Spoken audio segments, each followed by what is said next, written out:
I had been walking around near my home when I came across a folded note across the sidewalk. Now, normally, I don't make it a habit of just picking up random things off the ground, but this looked like it had writing on it, and it wasn't often that I came across such an item. The note read as follows: I would often take long strolls in the night, as I enjoyed the peace and quiet that usually came with it. I was a student at a local university taking a philosophy major, and these nightly walks were some of the best times to think about the various topics that were often talked about in class. It was one of those nights as I walked down the sidewalk to get to the intersection. There I noticed some blue headlights to my left, and they were shining blindingly bright.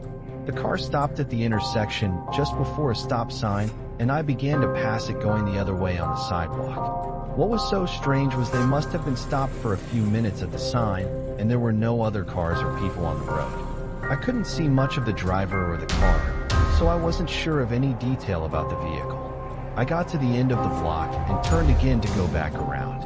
As I walked along the street on the sidewalk, I noticed those familiar blue headlights pass by me again. The car just barely passed me, and I had a hard time making out the make or model.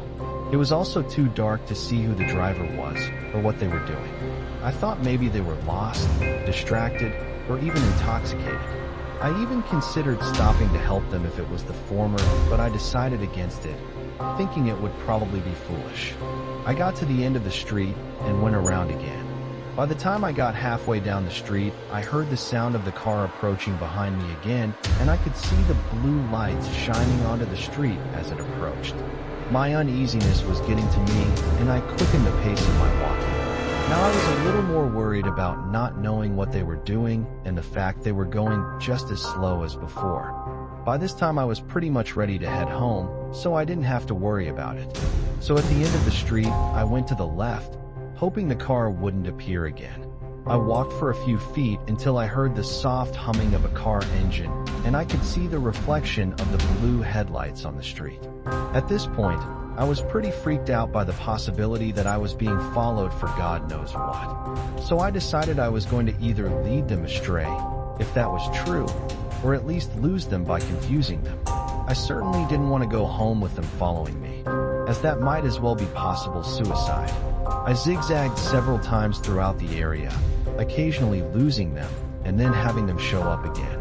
By this point I was certain that I was being followed, so running no longer seemed unnecessary. I ran as fast, as far, and as confusingly as I possibly could, until I was sure I had lost them. I hadn't seen the car again for a few minutes, and I wanted to get home pretty soon.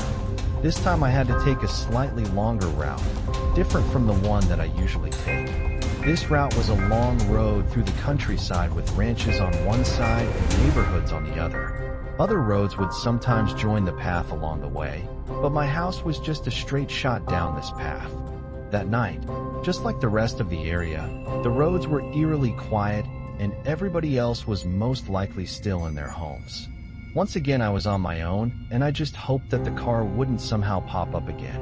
About a mile later, I had finally reached the end of the road and my street joined it on the right. So I turned to start walking down to my house, and in the next moment, I was being pushed to the ground by a hunk of metal.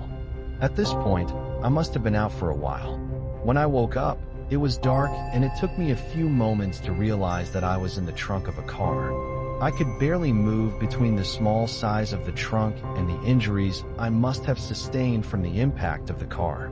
My head was throbbing with pain and the rest of my body felt so goddamn sore. I checked my pockets to see if I had any of my stuff, but all of it was gone. I thought maybe it got taken or maybe they were knocked out of my pockets when I fell. My mind was filled with terror as my thoughts rushed through what was going to happen. I felt completely hopeless as I laid there, and I had no way of escaping or getting help. There must have been hours of driving before the car finally came to a complete halt. I heard a car door opening and somebody's footsteps along the car. Then in just a moment, I heard the trunk being opened and I could see a little bit of the moonlight from behind somebody.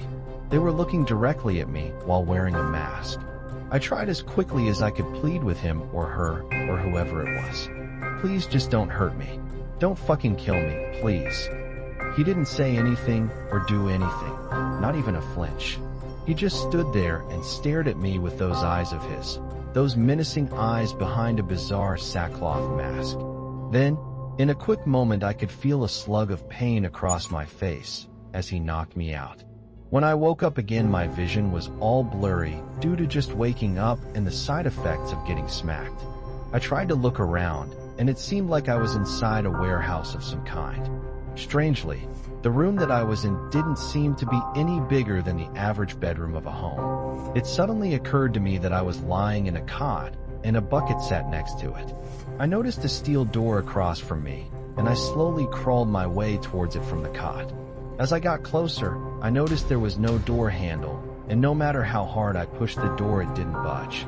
I even tried to bang on the door and scream for help. My screams were so loud, but I couldn't hear anything else besides myself, and it was completely silent outside, wherever that was. After a while, I just gave up on all the noise making, and I crawled back to my cot to get some more sleep. When I woke up, I noticed a tray of food, a bottle of water sitting next to me, and a book of some kind. I guess they came in when I was asleep. I think they wanted to keep me alive for a while, but I didn't understand why. Hours passed, and then days, and now I think it might even be a week. Since then, I looked through the book, and it's actually just a journal. Nothing was written in it, and there was a pin inside. I don't know why they gave me that. Maybe it was because they didn't want me to go insane or try to kill myself. I don't know, and I guess it doesn't really matter. Just last night, I was searching the room, and I found a tiny hole on the right wall. I could see a small bit of light coming from somewhere, and there was a bit of concrete, but I couldn't really see much else. I folded a bit of paper that I took from my journal and slid it onto the other side. So if you are reading this, it means you got those slips of paper telling the story, and maybe you know where you can find me.